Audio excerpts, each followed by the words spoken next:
The baby looked up at her and smiled, a toothless, radiant grin that melted Amelia's heart completely. Something inside her broke open, and for the first time in so long, she laughed softly. After they landed, Ethan thanked her awkwardly, his voice thick. He didn't know her name, and she didn't offer it. He assumed she was just a kind stranger. But fate, once it decides to weave two lives together, rarely lets go so easily. In the coming weeks, Ethan's life unraveled further. The job interview in New York fell through when the workshop shut down unexpectedly. He had nowhere to go, no family nearby, and his savings barely covered a week's rent. He found a small garage on the edge of the city and begged the owner for work, offering to fix cars for whatever pay he could get. Every night, he rocked Lila to sleep in a one-room apartment, whispering promises he wasn't sure he could keep.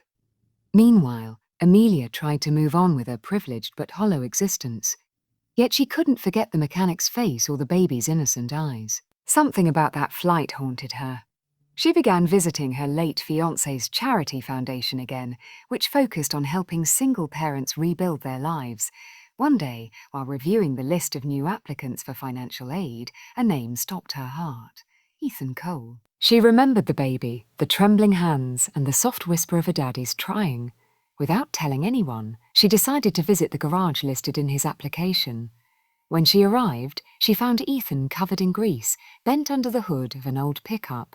His shirt was torn at the sleeve, his face streaked with sweat, but he was humming softly to himself.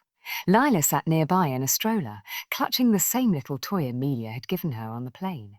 The sight made Amelia's throat tighten. He didn't notice her at first until she said gently, "That toy seems familiar." Ethan turned around, stunned. Recognition flickered in his eyes. He smiled awkwardly, wiping his hands on a rag. You were on that flight," he stammered. Amelia nodded, her voice barely a whisper. "And you're still fighting for her, aren't you?"